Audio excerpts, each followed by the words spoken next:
fellow workers for freedom. There are many men and women in America, sincere and faithful men and women, who are asking themselves this Christmas, how can we light our tree? How can we give our gifts? How can we meet and worship with love and with uplifted spirit and heart in a world at war, a world of fighting and suffering and death? How can we pause, even for a day, even for Christmas Day, in our urgent labor of arming a decent humanity against the enemies which beset it? How can we put the world aside, as men and women put the world aside in peaceful years, to rejoice in the birth of Christ? These are natural, inevitable questions in every part of the world which is resisting the evil thing.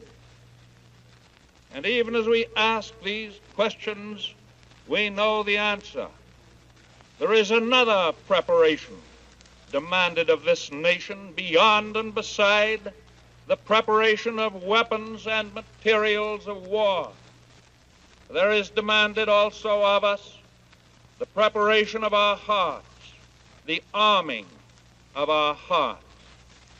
And when we make ready our hearts for the labor and the suffering and the ultimate victory which lie ahead, then we observe Christmas Day with all of its memories and all of its meanings, as we should. Looking into the days to come, I have set aside a day of prayer, and in that proclamation I have said, the year 1941 has brought upon our nation a war of aggression by powers dominated by arrogant rulers whose selfish purpose is to destroy free institutions. They would thereby take from the freedom-loving peoples of the earth the hard-won liberties gained over many centuries. The new year of 1942 calls for the courage and the resolution of old and young to help to win a world struggle in order that we may preserve all that we hold dear. We are confident in our devotion to country, in our love of freedom, in our inheritance of courage.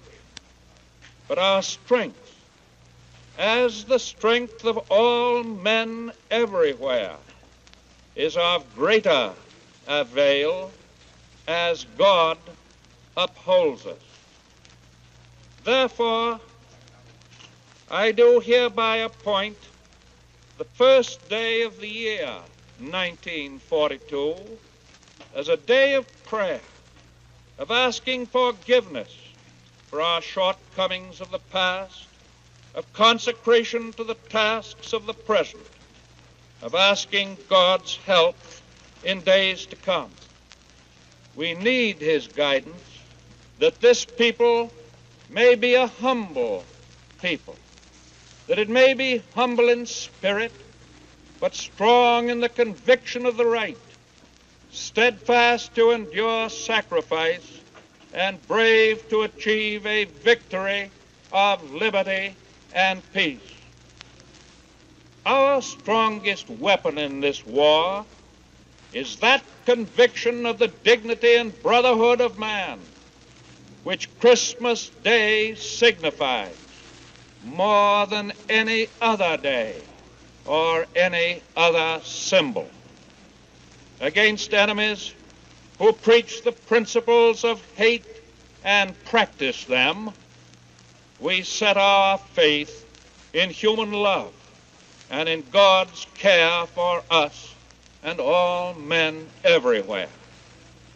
It is in that spirit, and with particular thoughtfulness of those our sons and brothers who serve in our armed forces on land and sea, near and far,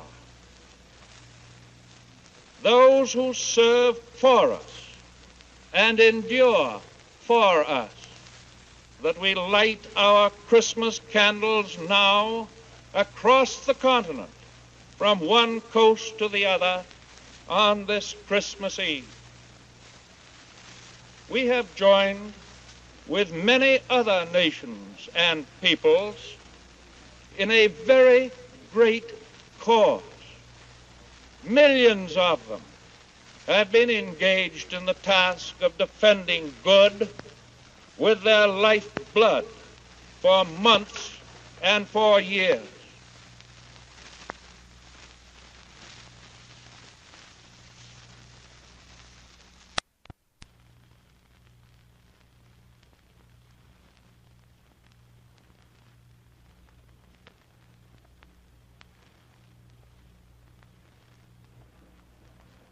One of their great leaders stands beside me.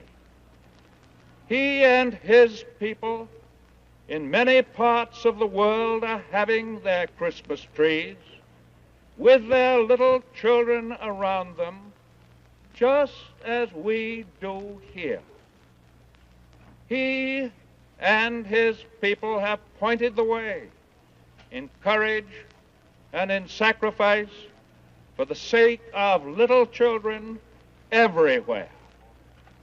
And so I am asking my associate, my old and good friend, to say a word to the people of America, old and young, tonight. Winston Churchill, Prime Minister of Great Britain.